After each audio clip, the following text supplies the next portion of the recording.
Bem-vindos ao nosso Pode Sim. Hoje nós vamos concluir o livro A Grande Espera, né? Vamos trabalhar hoje o capítulo 51. O nosso próximo Pode Sim, que vai ser o último do ano, será um Pode Sim especial sobre Jesus de Nazaré, para que a gente possa refletir um pouco sobre também a vida e a forma, né, que nós celebramos a data, né, simbólica do seu nascimento. Bem, vamos trabalhar o capítulo 51, né? O nosso capítulo de despedida dessa obra, que eu espero que tenha colaborado na reflexão, no pensamento de vocês em relação a Eurípides, em relação à mensagem do Cristo, né? Porque Marcos aqui simboliza para a gente a vida de um jovem cristão do início, né? Antes, inclusive, da missão pública do Cristo. Possivelmente muito antes dele conhecer a maior parte dos apóstolos ou uma grande parte. Vejamos, no último programa nós falamos do desencarne do Lisandro, né? A gente, como sempre, vai pular alguns trechos e tentar fazer uma reflexão sobre alguns elementos que nos chamaram a atenção. Bem, o que acontece? Lisandro desencarna, né, a toda a reunião e o contato com os outros essênios do Carmelo e se forma um grupo, né, que vai sair já encontrando com outros companheiros, atendendo os sofredores e falando da mensagem do Cristo. O ambiente político do momento era extremamente delicado, né? Vamos lembrar que o Marco já tinha sido preso em Jerusalém, né? E outros já tinham sido, né, ameaçados, né, ou vigiados por autoridades romanas. No caso de Jerusalém, foi pelas autoridades religiosas da sinagoga. Mas o fato é que era uma época de extrema inquietação social. É importante entender isso, né? Parece um pouco com a época de Kardec, né? No futuro vamos falar aqui sobre Kardec, sobre a época que ele viveu. Também uma época bastante tumultuada do ponto de vista social e político. Então havia muitas rebeliões, quer dizer, então todas as reuniões eram suspeitas. Para Kardec, para vocês terem ideia, na época de Kardec, estava proibida a reunião de muitas pessoas, por exemplo, né? Então você tinha que pedir uma licença às autoridades para reunir, né, 30, 40 pessoas, era preciso de licença das autoridades governamentais, falando da época de Kardec. Na época de Marcos, né, que é a época do Cristo, não havia leis nesse sentido, mas toda reunião era suspeita. Tá certo? Era a época de Herodes Antipas. Para complicar, o próprio responsável político da região, Herodes Antipas, era um indivíduo também muito complicado, né? Eu vou pegar só uma descrição dele aqui. Marcos vai dizer aqui, né? Por isso Antipas não conhecia paz, né? Por conta da conduta dele. Sempre atormentado por horríveis pesadelos, que não passavam de sombras da própria consciência, projetadas na semi-obscuridade do subconsciente. E aí não é o tema central, mas eu não resisti e vou fazer aqui um comentário básico. Porque Eurípides, né, em Sacramento, era um profundo conhecedor de sonhos, como já falamos.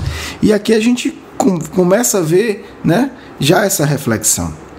Porque muitas vezes é frequente e comum também o pesadelo ser fruto de um ataque espiritual, da obsessão, né? Isso é muito comum. Mas também, como coloca aqui Marcos, né, o autor do livro, Eurípides, Marcos, muitas vezes os pesadelos são pesadelos criados pela consciência culpada, né? São as sombras da própria consciência. Isso aí já abre toda uma reflexão também sobre sonhos, né?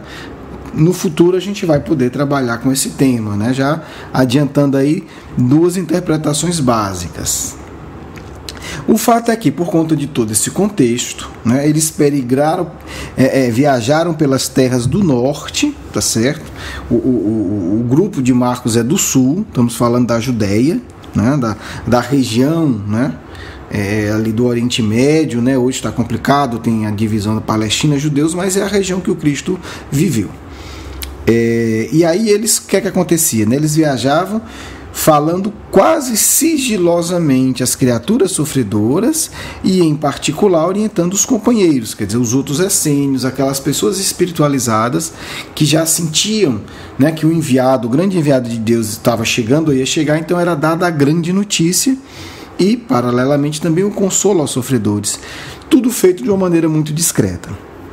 Quando o grupo se avolumava, né, as pessoas iam se congregando, o Marcos, que agora era o dirigente do trabalho, Marcos dividia as equipes e enviava para lugares diferentes, quer dizer, tanto certamente para melhor divulgar a ideia do cristianismo, quanto também, né, possivelmente, para evitar chamar atenção, né, um grupo grande, e que eles pudessem ser confundidos com revolucionários sanguinários. Então, deste modo, o serviço foi se ampliando e os grupos partiram para pontos diferentes.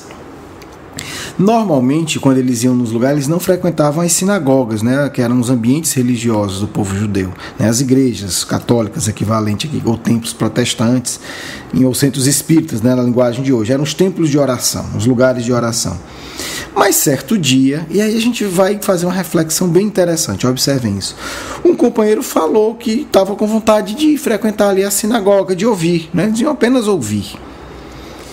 E essa ideia foi dada quando eles estavam, adivinham onde? Numa cidade que chamava-se Nazaré. Olha que nome interessante, né? Estavam em Nazaré. Foram então para a sinagoga, né? E ficaram ali no lugar, era tudo dividido, ficaram no lugar reservado aos visitantes, né?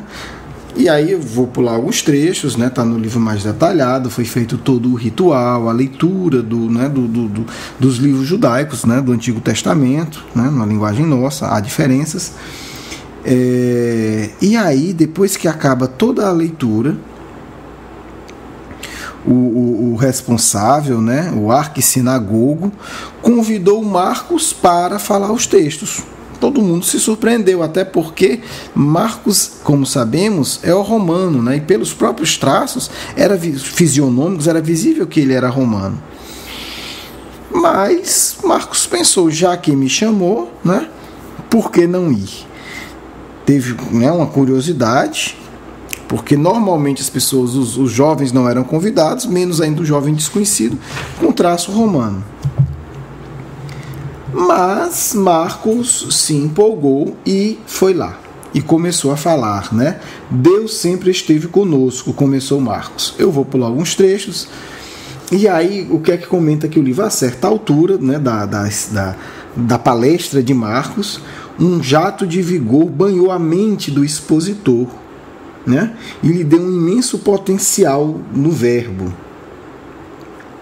quando ele evocava o profeta Isaías, né? E aí ele diz, vou ler aqui esse trecho: eis que os anjos do Senhor falam pela boca de seus intérpretes, né?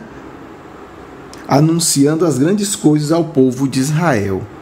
Preciso dizer que Isaías, né, também conhecido como profeta da misericórdia, foi o profeta que mais falou da vinda do Cristo, bem antes, né? Vários séculos antes. É a palavra da consolação, ungido de esperanças, a gente desarvoradas de Sião, né? Sião aqui é também o nome de Jerusalém e também um outro nome para o povo judeu, né? É o cântico da sublimação, vertendo a água pura das verdades eternas, que hão de lavar a iniquidade dos corações. Os espíritos mais enrijecidos na forja da maldade se abrandarão, enquanto a glória de Deus se manifestará em toda a terra de Judá, e todos compreenderão que dele, né, do enviado, do Cristo, descem todas as luzes clarificadoras dos caminhos humanos em todos os tempos. Porque o homem é a erva que seca depois de deitar flores. Seca-se a erva e caem as flores, soprando nelas o hálito do Criador, e o homem volta à vida, no ciclo abençoado da renovação, né? Olha aí Marcos falando da reencarnação. E aí ele vai falar de tudo isso. Enquanto ele fala, Josafá observa, começa a sentir algo estranho, né? Aquele sentimento de algo vai dar errado. E aí ele reconhece, né? Porque era dividido homens e mulheres, lá no grupo das mulheres né, o rosto colérico de Lídia. Lídia é aquela mulher que o jovem Marcos, né, cuidou, né, que gerou toda a doença no povoado, né, que uma das filhas dela morreu, né, porque ela não obedeceu às orientações do Marcos. Na época ele era adolescente, agora Marcos já é um jovem. E aí, mais ainda, o coração de Josafá fica apreensivo. Marcos continua, e eu vou ler mais um trecho rápido. Né? Ele fala da grandeza do Cristo, da grandeza do enviado, e depois ele retoma: mas, pobre Jerusalém, ai de ti, levarás o cordeiro à imolação vergonhosa, porque tens duro coração. De palavras fortes, quer dizer, Marcos já compreendia que o Cristo não seria aceito pelos judeus. Né? Ai de ti, porque sempre terás ouvidos fechados à palavra sublime do Salvador, como tiveste para os profetas, né? O que ele tinha já falado lá no templo. Quanto a ti, Israel, caberá a triste tarefa de conduzir ao sacrifício a voz dos anunciadores de novos caminhos, que prepararão os corações para o Salvador, que ele está falando até dele, sem saber, né? Vamos um pouco em frente. E ele continua: mal sabes que o enviado já veio, né? Falando do Cristo, e já anunciou a grande jornada de preparação. Quer dizer, olha, Marcos fala de preparação, não está falando que o Cristo vem e vai fazer mágica, não. Não podes vê-lo entre a multidão, porque ele se esconde no ensolamento abençoado do deserto, onde é procurado por corações desejosos de renovar o seu roteiro. Quer dizer, a maioria não reconhecerá o Cristo, ele está dizendo isso. Não podes reconhecê-lo dentre os que te falam das esperanças eternas de Deus. Aí ele continua: já está próximo o dia em que a voz se calará sem ocupar a cadeira vazia que lhe pertence por direito divino. Quer dizer, porque no templo já havia uma cadeira vazia esperando o enviado, né? Cristo e Marcos aí são jovens, e Marcos já está anunciando que ele virá, será condenado, e eles continuarão com a cadeira vazia, que é a cadeira dele, do próprio Cristo, mas ele não será reconhecido. E aí continua Marcos: desperta Israel para a grande realidade, porque já se contam pelos dedos das mãos anos que te separam da grande luz. Quer dizer, Marcos anunciando. A essa altura, o arquissinagogo levanta-se e abandona o recinto, que foi acompanhado pelos demais. O que significava, né, na tradição judaica, que eles já saíram para pensar a punição que Marcos teria, né, pelo que ele falou. E aí fica aquele clima, né? Marcos conclui a exposição e de lá ele já é levado para a presença daquele homem, né, para um tribunal. São 7 homens de cara severa, né, que representava algo semelhante no Sinédrio. Marcos conservara a postura habitual. Ele compreendera que seu destino estava selado. Aqueles olhares frios, habituados à indiferença no cumprimento da lei, diziam tudo. Sereno e digno, o moço ficou à frente dos magistrados. Uma voz do grupo anunciou a sentença: receberá os 40 açoites.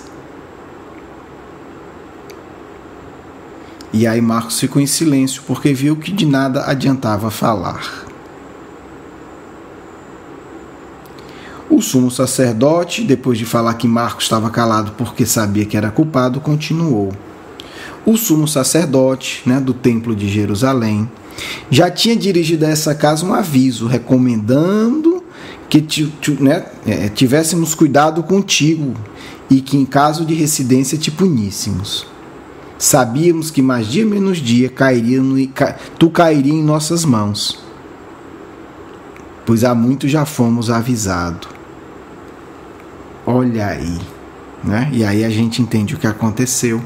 Foi uma armadilha. Foi uma armadilha. Foi uma armadilha. E aí a gente se pergunta: mas por que os espíritos superiores deixaram Marcos cair nessa armadilha, né? A pergunta que a gente faz, mas por que acontece? E aí a gente vai fazer uma reflexão difícil, mas verdadeira. Muitas vezes Deus usa até os maus para fazer o bem. Marcos estava destinado ao testemunho. Por isso que durante a palestra, inclusive, ele foi inspirado a falar a verdade. E aí, num olhar superficial, a gente diria, mas então Marcos foi vítima, né? Foi vítima dos maus, caiu na cilada. Nós podemos dizer hoje que não. Que era necessário o testemunho de Marcos. Por isso não houve uma intervenção ante a cilada dos maus. Olha como é diferente. É como no nosso caso. A gente precisa, no nosso caso, diante da lei de Deus, né? Nós não somos Marcos, né? Nem perto, não vamos viajar demais. Mas a gente tem que passar por uma prova. De repente alguém com intenção má nos ataca. Se nós precisamos passar pelaquela prova, a lei de Deus permite que aquele ataque aconteça. Mas se o mal não fizesse, aconteceria de outra forma, né? Vamos pegar um exemplo bem banal. Alguém quer nos agredir fisicamente. Nós não fizemos nada de errado, essa pessoa vem e nos agride. Precisávamos passar por essa situação. Mas se a pessoa não agredisse, poderia acontecer um acidente, algo relativamente equivalente. No caso de Marcos, né, pelo que tudo indica, é um testemunho mesmo. Ele optou por esse testemunho.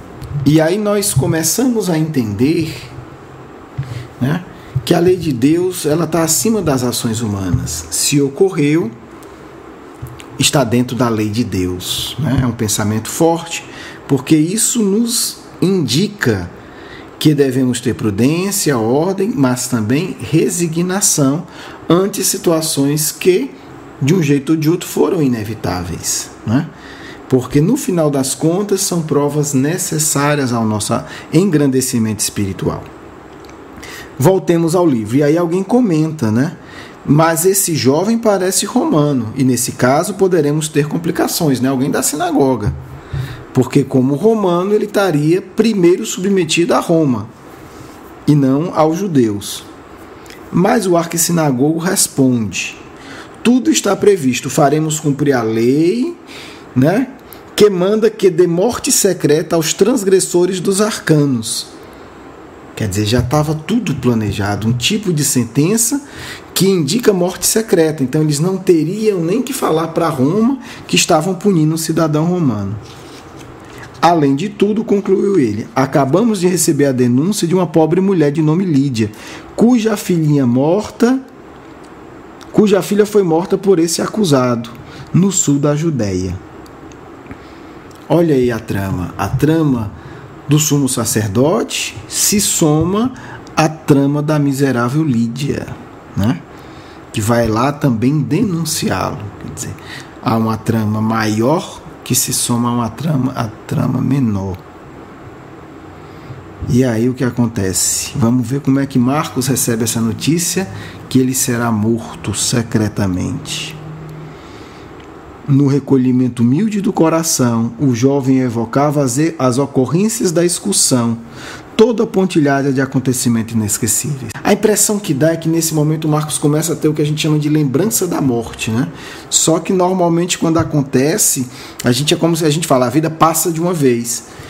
Pra gente, né? Para quem tem um coração mais educado, ele foi relembrando tudo o que aconteceu nos últimos anos, né? Desde o desencarne de Lisandro até aquele momento. Né? Cidade por cidade. Aí a gente vê a diferença do coração equilibrado, né? Não se preocupou em defender, não ficou se culpando, não devia ter falado, foi a trama deles. Ele se vincula às suas lembranças. E aí o coração de Marcos rejubilava-se a cada triunfo que ele lembrava, né? Porque eram triunfos feitos em nome da grande estrela. E aí o moço estava já absorto nas evocações queridas quando lhe tocaram brutalmente o ombro, né? Quer dizer, devem ter dado uma pancada, um murro, né? Disseram tudo resolvido, ficará aqui aguardando até amanhã, né, ao relento, amarrado aos açoites, né? Vigiado, obviamente, por 2 homens que guardavam o templo. O fato é que esse acontecimento não abalou Marcos, mas abalou uma parte dos essênios que estavam com ele, né? Porque até ali, né, e aí ficou essa reflexão, para eles, a vida aparecera sempre como, né, algo extremamente tranquilo. Viviam no seu recanto, eram respeitados pelas autoridades, né, das sinagogas, os essênios sempre foram respeitados, eram amados pelas massas sofredoras que vinham ali, né, buscar ajuda. Mas agora, com a grande estrela, o testemunho seria muito mais alto, porque eles não tinham se dado conta disso, né? Que o início da renovação da terra se daria pelo sacrifício dos seguidores do Cristo. E aí disso começou a vir, né, os medos. O que aconteceria com eles, o que seria o futuro, né? Principalmente o pessoal do norte. Aí tem que fazer essa diferença. Os grupamentos essênicos do sul, né, entre eles o liderado por Lisandro, né, e depois por Marcos, eles não tinham famílias. Os do norte eram casados e tinham filhos, e isso aumentava muito o temor deles, né? O que ia acontecer com eles, né? Será que eles seriam o próximo a serem mortos, e etc, etc. Deveriam ficar ali, não deveriam voltar para as famílias? Josafá e os companheiros sulinos não escondiam o íntimo desapontamento. No justo momento em que os grupos deviam estar mais coesos, é que alguns corações se mostravam surpreendente covardia. E aí estamos falando agora do ambiente do grupo. E aí Joel, que a gente já falou dele, desde a época, né, que está com Marcos já há um certo tempo, e Josafá, tem uma sublime inspiração, né? E aí ele começa a conversar com os companheiros. Será deste modo, né? Quer dizer, o testemunho será necessário até que os instrumentos da dor venham destruir as ervas daninhas que dominam parasitariamente as plantas nascidas no chão do trabalho pelo suor de alguns, no correr dos séculos, quer dizer. Será necessário um testemunho de muitos séculos, não tem como ser diferente. Esta compreensão é indispensável. Nós nos tornamos espíritas, com 2 semanas a gente quer que os espíritos resolvam tudo. Quando os cristãos verdadeiros começam já há 2000 anos atrás a entender, será e é necessário o testemunho da dor para que a gente nos purifique intimamente, para que a gente amadureça. Espiritismo não é busca de satisfação imediata. Cristianismo verdadeiro não é busca de vantagens imediatas. É isso que o Joel está dizendo para a parte dos companheiros que começavam a vacilar, né? E aí eu vou ler só mais alguns trechos. Caminheiros da nova ordem, sigamos iluminando nossos passos com a esperança que vai nos sustentar a jornada. Não nos desesperemos em face da incompreensão, que nos pode roubar o valoroso Marcos. A ideia compungiu os corações, mas novo alento começava a fortalecê-los ante aquelas palavras. Sabiam que o companheiro não os abandonaria. Ficaria apenas em sua roupagem carnal, porque eles acreditavam já na sobrevivência do espírito. Prosseguir na luta, trabalhar pelo ideal. Eis a suprema obrigação, porque jamais estariam desamparados. E aí, amigos e amigas, me desculpem, esse ponto é indispensável para a gente. Espiritismo não é fábrica de felicidade imediata. Não é busca de fantasia ilusória. Estamos no mundo como cristãos e espíritas para testemunhar, para nos purificar nas provas, para nos tornar forte. E quem vai nos sustentar é o que sustentou Joel e os amigos. É a esperança, é a convicção da imortalidade, é a certeza do amor de Deus. Né? Não faltará amparo jamais, mas amparo não quer dizer ser tratado como recém-nascido no bercinho confortável. Está na hora de passarmos essa fase. Quem ainda se coloca assim está com 2000 anos de atraso, né? E vai ficar mais outros tantos milênios. Hoje nós já temos condição de entender isso, mas muitas vezes nós nos infantilizamos, né? Porque teve uma mensagem espiritual, a gente acha que não vai ter mais problema. E aí eu aviso. Se você tem comunicação com os bons espíritos, se prepare, porque é o amparo. E o amparo não é à toa. O amparo é porque você já está maduro para ter o seu testemunho, né? Crescimento espiritual não é conversa vaidosa e iludida, é testemunho diário, é lidar com a morte, lidar com a dor, com o abandono, como estão vivendo aqui os essênios há 2000 anos, né? Quem dera a gente tivesse vivido isso há 2000 anos, né?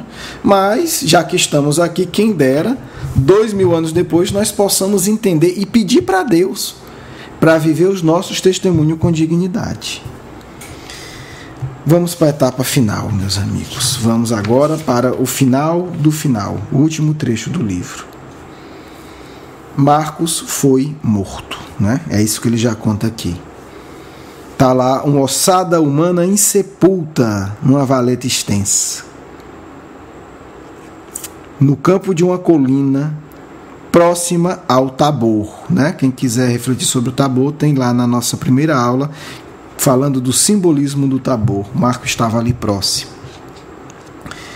Foi conduzido ao local uma semana após a flagelação, quer dizer, ele foi espancado, ficou uma semana sendo obviamente humilhado, depois foi amarrado a um galho de árvore, o corpo foi suspenso, né? Embaixo do corpo colocaram madeira seca e tocaram fogo. Em pouco tempo, as chamas tocavam no corpo do jovem condenado, queimando-lhe os olhos e incendiando-lhe a cabeleira. Né? A operação realizava sob ameaças e impropérios de numerosos membros. Quer dizer, ele foi espancado, pendurado e queimado. E as pessoas diziam: morra de morte, blasfemo. A alma de Marcos estava amparada por sublime amor. A causa abraçada, rendia-se sem nenhuma queixa. E aí a gente tem que entender como é profunda essa frase, porque a gente quer deixar tudo por conta dos espíritos. Quem amparou Marcos primeiro foi o amor que ele tinha à causa. Olha que lição profunda. Não é mais um espírito infantil que tudo fica só pedindo, não. Foi espancado, humilhado durante uma semana, estava sendo queimado vivo. Estava em paz, porque o amor que ele tinha pela causa o amparava. E aí o povo vendo aquilo diz: por que não lamentas, infeliz? Antes você sabia praguejar, e agora por que fica calado? Marcos nem ouviu os insultos, porque ouvia um coro angélico que envolveu com vibrações dulcíssimas. E depois uma voz amada lhe penetrou o mais íntimo do ser, desagregando-lhe com abençoada suavidade os laços da dor. Quem era? Marcos, meu filho. Era Lisandro, que eu tomava nos braços paternais, embalando em amorosa solicitude. Vem, filho, descansa. Mas Marcos não tinha desencarnado ainda. Como um derradeiro pensamento de tristeza, né, viesse à sua mente, por deixar tão cedo a obra da salvação. Olha o que é que o Marcos estava triste. Eu queria fazer tanto mais. Mas veio só esse pensamento. E o ancião olhou com carinho e disse: em breve retornaremos, tu e eu, ao cenário terreno, a fim de recomeçar a tarefa interrompida. Olha aí, tem outras encarnações ainda no cristianismo primitivo, de Bezerra e Marcos. O moço sorriu, quer dizer, a única coisa que estava angustiando Marcos era: mas meu Deus, eu quero voltar. O moço sorriu nos braços amigos, enquanto ao fundo a imagem de luz de outro jovem, né, não precisa dizer quem era, também esboçava leve sorriso de aplauso. E em torno um contexto celeste entoava indo, recepcionando o humilde mensageiro da grande estrela. Olha a beleza que produziu a maldade humana, de condenar injustamente o jovem. Por que Deus permitiu? Por isso. Porque do mal, Deus sempre faz o bem. Sempre. E aí eu vou concluir com essa frase. Era o primeiro Marte da nova aliança do amor, firmada na presença do grande esperado, em Nazaré. Para mim é emocionante, não sei para vocês. E aí não por acaso vemos, Eurípides e Bezerra de Menezes atuando tão firmemente no nosso movimento. Daí o jovem mártir, o primeiro jovem mártir é o chefe, é o líder espiritual, é o chefe da nova geração que está no mundo hoje. Por quê?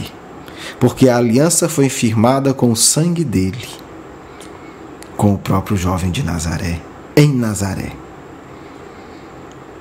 Então, são espíritos que vêm nos ensinar e não nos proteger de ter unha doída, ou de uma perda material, ou de uma doença, ou da própria morte. São espíritos que vêm nos ensinar que, independente da maldade humana, Deus, se nossos corações tiverem amor à causa, Deus transforma tudo em vivências sublimes e libertadoras. Bem, encerramos emocionados, o livro que recomendamos, a leitura e a releitura, A Grande Espera, tem na internet, acredito, é da editora IT. Busquem que vocês encontrarão. Vale a pena ler e reler para aqueles que sentem afinidade com o trabalho do Cristo, de Bezerra e em particular de Eurípides Barçanufo, esse grande espírito que por misericórdia e por amor nos acompanha na Terra. Bem, vamos à nossa mensagem final, a leitura do Evangelho ao acaso, como sempre fazemos. Capítulo 16, não se pode servir a Deus e a Mamon. Vamos ler o item 8 da mensagem, desigualdade das riquezas. A desigualdade das riquezas é um desses problemas que se procura em vão resolver, se não se considera senão a vida atual. A primeira questão que se apresenta é esta: por que todos os homens não são igualmente ricos? Não são por uma razão muito simples, é que eles não são igualmente inteligentes, ativos e laboriosos para adquirir, nem moderados e previdentes para conservar. E aí a gente pode estender isso para toda a desigualdade das aptidões. Vamos à nossa prece e à nossa mensagem. Pai de amor e bondade, que o teu amor infinito toque os nossos corações, nos ensinando, nos apoiando e nos amparando nesse instante, com a tua proteção e com a tua paz, para que em teu nome possamos concluir o estudo dessa obra com a mensagem dos amigos espirituais. Meus filhos, que a luz do Cristo nos sirva sempre de motivação suprema para os testemunhos necessários aos nossos próprios espíritos, que ainda longe estão de poderem se integrar de maneira plena com o amor divino. A dor é apenas a preparação transitória e breve para a felicidade constante e eterna que conquista aquele que aprende a obedecer às leis do Senhor do Universo. Não devemos temer a morte, a perda aparente, a quebra das ilusões da vaidade, porque tudo isso são obstáculos necessários a serem superados para que possamos, de maneira ampla e plena, sentir a divindade de Deus em nossos corações. O Cristo é o mestre sincero e de amizade inquebrantável, que busca todos os corações que desejam aliar-se ao dele na transformação da humanidade. A nova geração, digo, estais no mundo para um trabalho sério e sereno. Jovem, estais no mundo para um testemunho pleno do amor de Deus através de vosso sacrifício.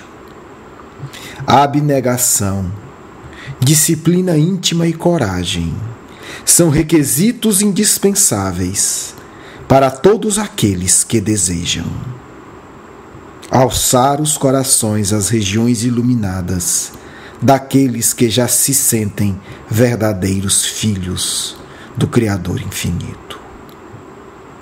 Meus filhos, começai cedo os vossos labores, estudai e agi sempre desassombradamente sobre a pauta do bem. Que o mundo não vos entenda é a prova necessária. Daí sairão as vossas luzes mais sublimes, da compreensão daquele que vos caluniam. No momento do testemunho e das acusações, lembrai-vos de sintonizar com o amor maior, com o sentido mais profundo da vida, com o único ser capaz de dar sentido a todo o universo infinito, Deus, o nosso Criador. Continuamos sempre, desde a época da Galileia, e a cada passo nos surpreende o amor e o poder de Jesus de Nazaré. Os homens vãos não o entendem, os homens inteligentes não sentem. Apenas aqueles que unirem a uma vida equilibrada a abnegação poderão sentir a luz dulcificante do Mestre de todos nós. Jovem, atentai, sintonizai com a causa da grande estrela, para que vossas dores não vos surpreendam na indisciplina dos que não amam, mas para que sejam apenas impulsos positivos da alteração da vossa própria vibração espiritual. Estaremos juntos, trabalharemos sempre, em nome de Eurípides Barçanufo, que me envia hoje para vos dizer: somos um só grupo, somos um só pensamento, seremos uma só ação, unidos pelos laços fluídicos do amor e do desejo de servir ao Cristo. Um amigo essênio, Joel.